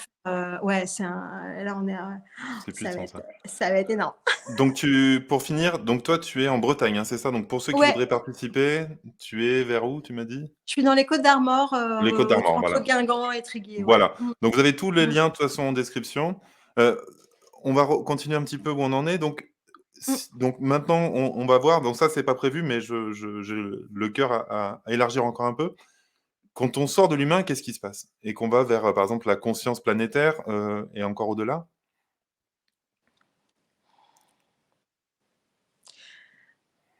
Ouais, on revient en fait. Pour moi, quand on sort de l'humain, alors ce que je peux te partager, enfin ce qui me vient quand tu me parles de ça, c'est les moments de communion en fait, d'état de grâce ou de communion, quand soudain les frontières, perceptibles du corps se déplacent, c'est-à-dire on se sent moins uniquement contenu dans le corps par ce fascia, mais qu'on commence à se sentir relié en fait avec tout le vivant, que ce soit la nature, que ce soit les êtres qui sont là. C'est des moments où hem, on sent on en est la vie en fait, tout simplement. On est la vie et on est de l'amour qui circule et c'est que ça, hein. Et c'est vrai que c'est des expériences transcendantes comme ça, qui permettent d'avoir la foi dans la vie et hem et puis de voir que c'est simple en fait. Il y a pas besoin de machine, il y a pas besoin de substance, il y a pas besoin d'heures de Peut-être de son? pratique Peut-être un peu forcée. de Mmh? peut-être un peu de son? De mettre Ouais, des oui, mais vibrations de on peut le faire le son, on peut le faire avec nos voix. Ce que je veux dire par là, c'est qu'il voilà, y a c'est besoin ça. que de nous en fait. Ouais, Oui. ouais. Et encore que même en silence, il y a des choses intéressantes qui Le ressortent. silence, c'est énorme. Mmh. Donc c'est l'idée de Donc sortir de l'humain pour aller vers les autres règnes, même si c'est un peu catégorisant, mais d'élargir notre conscience à la conscience peut-être, animale, végétale, minérale? alors c'est ouais, mais pour moi, c'est pas en sortant de l'humain, c'est en étant dans l'humain en fait, c'est en le mettant en expansion. C'est-à-dire que c'est l'humain, c'est une antenne. Et que donc de cette antenne, elle va aller joindre différents plans. Donc, souvent, il y a alors, ça c'est pas moi qui l'ai reçu comme info, mais c'est quelque chose qui me parle beaucoup. En fait, on peut voir avec différents en fait, l'humain comme au centre, entre ciel et terre, ça c'est très connu bien sûr. Mais même ça avec les différents plans du vivant sur terre, On peut voir l'humain, en fait, comme au niveau du chakra du cœur, par exemple, qui va faire la jonction entre le plan animal et le plan des anges, le plan végétal et le plan des archanges, et puis le plan minéral et le plan christique, par exemple. Et l'humain, lui, il a cette capacité à monter en fait dans toutes ces bandes de fréquences, se relier et communier avec toutes ces bandes de fréquences, et donc de les relier entre eux en fait. Il fait des jonctions, il fait des ponts. Voyager entre les mondes, en fait, entre les règnes, Voyager entre entre les les mondes mondes. et puis relier les mondes en fait. Relier, relier, relier, relier. En fait, il fait les liens. Par la conscience, la présence et la puissance, il met en communication et en lien des plans qui sinon ne peuvent pas se rencontrer. Est-ce Il y a que tout. tu penses que, c'est naturel ou il y a, un deus ex machina ou une intervention extérieure, à avoir réveillé en nous ces capacités? Qui nous permettent Moi, je suis venue d'aller pour ça. au-delà? Moi, c'est très clair en ce qui me concerne que je suis venue pour ça, pour Oui, moi. mais si tu étais venu dans un chien, tu pourrais pas.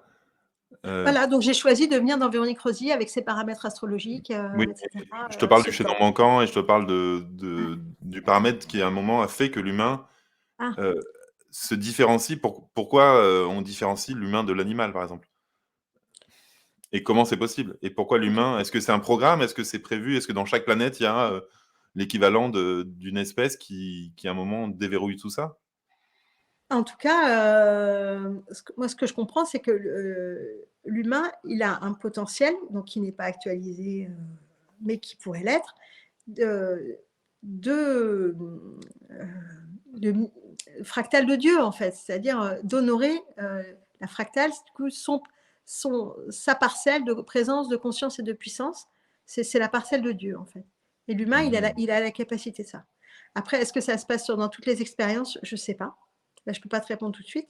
Mais pour moi, l'humain, il est là pour ça, en fait. Il est là pour petit à petit honorer le fait d'être uni au divin à son échelle, à son domaine, depuis la singularité de la monade qui est venue s'incarner, assumer son potentiel de créativité pour créer des mondes harmoniques, en fait, Mais de toute façon, j'imagine que et des formes harmoniques. toutes les personnes qui sont en train de nous écouter et celles, en tout cas, qui sont dans le même, chemin, on a l'idée qu'on est à ce virage de l'humanité et qu'on est à un tournant et qu'on participe à ce virage. Ça, j'en suis persuadé. Heu, Est-ce que finalement, il y a au niveau de la planète, en tant que de la conscience alors on peut l'appeler, Gaïa, mais bon, c'est peut-être un peu galvaudé. Est-ce qu'à un moment on l'a rejoint? Est-ce qu'on aurait pu aussi être appelé par Gaïa pour ce en gros, est-ce que c'est un rendez-vous divin, un rendez-vous planétaire? Est-ce que c'est qu'est-ce qui nous amène maintenant et à Alors, faire ça? de mon point de vue, la Terre ou Gaïa, comme tu l'appelles, déjà, c'est elle qui nous prête les corps, en fait. Oui, Les corps qu'on habite, c'est elle qui nous les prête, hein. oui, Donc on est une expérience divine, mais on est aussi une expérience de la Terre. On est les oui, 2 en fait, hein, c'est très intéressant, ouais. à niveau différents. Et notamment avec le silicium, quand on s'élargit, quand on se connecte avec le silicium, moi j'encourage les personnes à se supplémenter en silicium et puis à Oui, méditer avec des quartz et cetera. oui, On rentre en résonance directe avec les informations de la surface de la Terre. Et les informations de la silice qui est à la surface de la Terre, c'est la manière dont la Terre, elle va communiquer aussi avec les autres astres et avec ses habitants de la surface. Donc on a vraiment moyen de rentrer en communication avec elle, notamment avec le quartz, hein. oui, voilà, c'est ça. Donc, Mmh. tu disais que pour développer ça, je regardais un petit peu sur tes articles, il faut boire de l'eau, je crois, avec des élixirs peut-être, avec qui auraient été en contact avec du quartz. Qu'est-ce qu'il faut faire pour développer Alors, notre corps de silice? en De fait, silicium? tu peux faire plein de choses. Tu peux te supplémenter en silicium, c'est-à-dire, il y a du silicium qui existe sous forme buvable, que ce Oui, soit avec du bambou, de la prêle, de l'ortie, ou alors, silicium organique, qui est une formule plus chimique, mais qui est mieux assimilable par le corps. Donc il y a ça, ce qui va, déjà faire beaucoup de bien au fascia aussi, de prendre du silicium. Donc il y a toute cette supplémentation parce qu'à la base, l'humain, il ne synthétise pas le silicium, donc il faut le supplémenter. Et même si, bon, moi, dans ce que j'entends, au bout d'un moment, il va se mettre à le synthétiser. Et sinon, après, pour se connecter avec les informations du silicium, de la silice, moi, j'encourage les personnes à prendre des quartz, donc si possible, trouver dans la nature, le moins trafiqué chimiquement possible, et puis à se faire un mandala de pierres à se mettre au centre, par exemple, à les poser sur leur corps, à dormir avec dans la main. Euh, à faire éventuellement aussi un élixir du coup avec la donc là qui n'aura pas de silicium à boire, mais qui va avoir les informations qui sont dans la pierre. Du coup, les informations et en y mettant de la conscience, en y mettant de la présence, avec de la bonne eau et cetera et en fait, en l'ingérant, en le buvant, on va avoir l'information qui vient. Les élixirs que je fais, moi, c'est souvent avec un minéral et un végétal et un moment parfait en fait, un moment de kairos, hop, l'information descend, la fréquence descend et, Ils sont informés, et quoi. se grave dans l'eau. Ouais, elle se grave dans l'eau. Mmh. Donc, quand on élargit encore au niveau, donc, on va dire allez, on va dire de notre système solaire, voire de notre galaxie, la Voie lactée, on voit qu'on retombe dans l'électromagnétique. Finalement, on a cette illustration, donc où on voit à gauche, donc, les neurones, à droite, l je crois que c'est le champ de matière de l'univers, donc c'est pas ce qu'on voit à l'œil nu, hein, mais c'est, ce qu'on a réussi à Mmh. ressortir grâce aux différents appareils, d'observation de l'espace, donc par les Mmh mh. cosmologues. On voit Mmh. le lien clairement entre les 2, ça on peut pas le nier. De toute façon, on voit Mmh bien mh. que dans l'idée du microcosme et du macrocosme, tout est relié. Mais Mmh. aussi ce qui est intéressant, c'est de voir qu'à un certain niveau, tout redevient électromagnétique et tout redevient donc, dans cette forme plus dure, plus dense, plus duelle. Hem, Est-ce que finalement il y a aussi l'influence des ondes scalaires à ce niveau-là? Ou par exemple la force de gravité ou le mouvement des planètes ou dans le macro finalement, est-ce que, tout ça intervient ou le macro c'est quand même réservé, à des forces qui sont moins scalaires, plus électromagnétiques? De mon point de vue, tout ce qu'on observe de l'espace actuellement, c'est ce qu'on est capable d'observer avec nos consciences et avec nos appareils et bientôt on observera d'autres choses. Donc il y a Pas quand que même pour toi il y a quand même d'autres forces autres que ouais, la bien sûr. force de gravitation, Oui, présente dans ouais, l'infini, dans le bien sûr, macro qui joue? bien sûr, bien sûr. D'accord, mais ça, tu as pas Après encore pour le reçu, moment, non, mais enfin là, la réponse pour le coup, c'est une réponse, qui me spontanément? demande de te répondre ça, ouais. Que c'est juste parce que pour le moment, on ne sait regarder que ça et on ne sait mesurer que ça. Mais D'accord, ça va bouger quoi. Mmh. d'accord.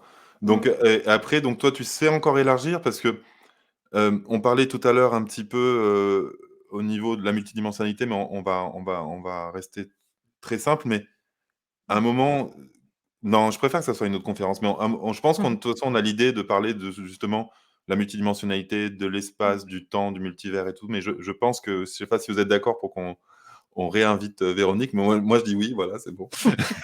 Vas-y. Hem, ouais, génial.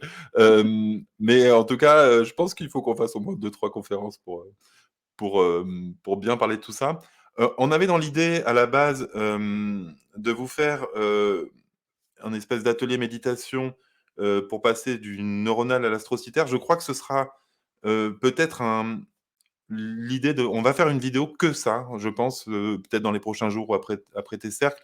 Ce serait bien OK. de faire ce soin, mais là, je crois qu'on est un petit peu trop speed et un peu trop, dans une énergie de concentration et le temps s'approche vers la fin. Mais en tout cas, voilà, si ça te dit, on pourrait essayer en tout cas de proposer, mais on va faire que ça à ce moment-là, un Mmh. un un cercle de communion, de déverrouillage. Comment tu pourrais appeler Mmh ça? mh. Ouais, super.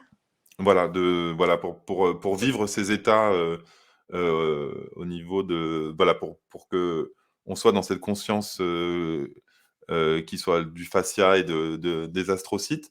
Mmh mh. Est-ce que vous avez encore des questions, à poser à Véronique qui pendant qu'on l'a sous la main, voilà, n'hésitez surtout pas. Est-ce que c on a été clair? Alors je ne sais pas si, il y a des parties qu'on a oubliées ou s'il y a des choses sur lesquelles on a un petit peu trop survolé, que tu voudrais repréciser?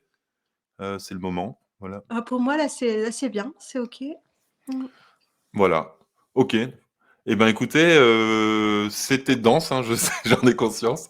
C'est pour ça que je vais pas vous garder, trop longtemps là. Je pense qu'il faut que nos neurones peut-être ou se refroidissent.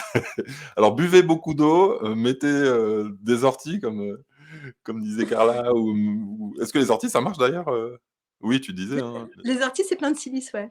Ouais, c'est ça, c'est ça. Redis-moi la différence entre silice et silicium? Parce que tout à l'heure on en a Ouais. parlé, mais j'ai Ben, en pas fait, capté. la silice, c'est la forme, minéralisée, en fait, hein et dans les orties, tu as des petits cristaux de silice, c'est ça qui pique, en fait. parce que c'est un petit cristal Ah! hyper pointu de silice, du coup minéral, hein. D'accord, d'accord, d'accord. OK. Bon, bah, génial et Et ben, écoute, le ouais. silicium, c'est l'élément D'accord. atomique. La silice, D'accord, c'est la d'accord. forme, c'est SiO2 en fait, c'est dioxyde de silicium, c'est la forme minérale, D'accord, d'accord. une molécule. Mmh. Eh ben, en tout cas, merci infiniment à toutes et à tous. Et je pense qu'on a captivé les gens parce que d'habitude, les gens font des commentaires, là, ils étaient tous comme ça. Eh Donc, ben, je pense que merci. l'épisode, voilà. Est-ce qu'il y a, il y a peut-être une question de Benoît. Allez-y, Benoît, s'il y a une question. Ah oui, attends, j'avais vu, je crois, une question. Euh, Ah, je sais plus. Euh, Non. Bon, bah, écoute, oui, bon, de toute façon, je pense qu'on refera un échange avec Véronique et vous aurez plus de... Ah, il y a Benoît qui essaie d'écrire. Bon, on attend pour Benoît la question. Voilà. Benoît, posez votre question, c'est le moment ou jamais. En tout cas, merci à tous les autres. J'espère que ça vous a plu. Euh, Je vous le demande jamais, mais partagez cette vidéo, elle est géniale quand même, hein, parce que je pense qu'il faut que les informations de Véronique soient diffusées. Véronique n'est pas du genre à garder ses infos en mode c'est à moi, mon précieux. Elle est plutôt dans l'idée de si vous la copiez, tant mieux. Voilà, c'est ce qu'elle m'a dit. Et voilà, la connaissance, elle est faite pour être partagée, pas pour être conservée, voilà, précieusement. Donc n'hésitez pas. Et voilà, bah, je te laisse un petit mot de la fin en attendant la question de Benoît. Peut-être qu'elle va être un peu longue à formuler, je ne sais pas. Si tu as un petit truc à rajouter. Et bah, te remercier Sidney parce que c'était super. C'est vrai? Ah, c'est Ah chouette. ouais, tu m'as permis vraiment de pas perdre mon cap, tu as recentré, tu as guidé, tu étais hyper présent. C'était un vrai délice d'être à ton Ah, c'est niveau. chouette. Mais je Ouais. passe du temps à Ah, préparer parce que pour moi, c'est important aussi euh, euh, d'apprendre des choses. Sinon, je vois pas l'intérêt de le faire. Il faut toujours faire les choses pour soi. Et donc, j'aime l'idée de me dire que je fais aussi ces interviews de manière égoïste. Et donc, je me dis qu'à chaque fois, il faut que j'apprenne quelque chose, sinon, ben, je ne sais pas pourquoi je le ferais. tu fais Euh, simultanément pour toi et pour le collectif en fait. Tu fais les 2. Exactement, ben oui, c'est ça. En Mmh. fait, c'est comme ça que ça marche. Alors, la Mmh. question de Benoît, je la comprends pas trop, mais je vais l'afficher. OK. Euh, Ça concerne tous les cercles New Age. Pourquoi tant de dérives? Ah. Alors moi, il y a pas de dérive dans mes cercles. Oui, Voilà, c'est tout ce que je peux parce que t'es répondre pas parce New que Age. c'est les seuls cercles que je fais donc je voilà, je j'ai pas de réponse. D'accord. Ok. Bon, ben voilà, on va pas critiquer les autres. Bon, ben écoutez, merci à toutes et à tous. Voilà. Ah, une dernière question. Bon, je la pose celle-là, mais et après, il faut dire au revoir, hein. Quel est le lien entre la Kundalini et la glande pinéale et le lien avec le Ouais, troisième œil? bien sûr. Ouais, bah, ça, on le garde pour une autre fois parce que ça peut être un petit peu long. Mais Ok, effectivement, bah, en fait, la Kundalini, quand elle va monter, à un moment, elle va aller stimuler la glande pinéale, mais comme elle va aller stimuler plein d'autres centres au fur et à mesure de son trajet. Simplement, la glande pinéale, elle est au centre du cerveau, du coup, bon, bah, ça ouvre des capacités nouvelles. Mais effectivement, oui, la pinéale est sur le trajet de la Kundalini. Tout à fait. ok. Et après, ça repart dans le cosmos. Après, ça repart, ça permet après que ça redescende en scalaire, en fait. Ça monte en Voilà. sinusoïdal et ça redescend en scalaire. Bon, ben voilà. Donc, tout le monde a hâte de nous retrouver pour le tome 2 de Trop ça. bien.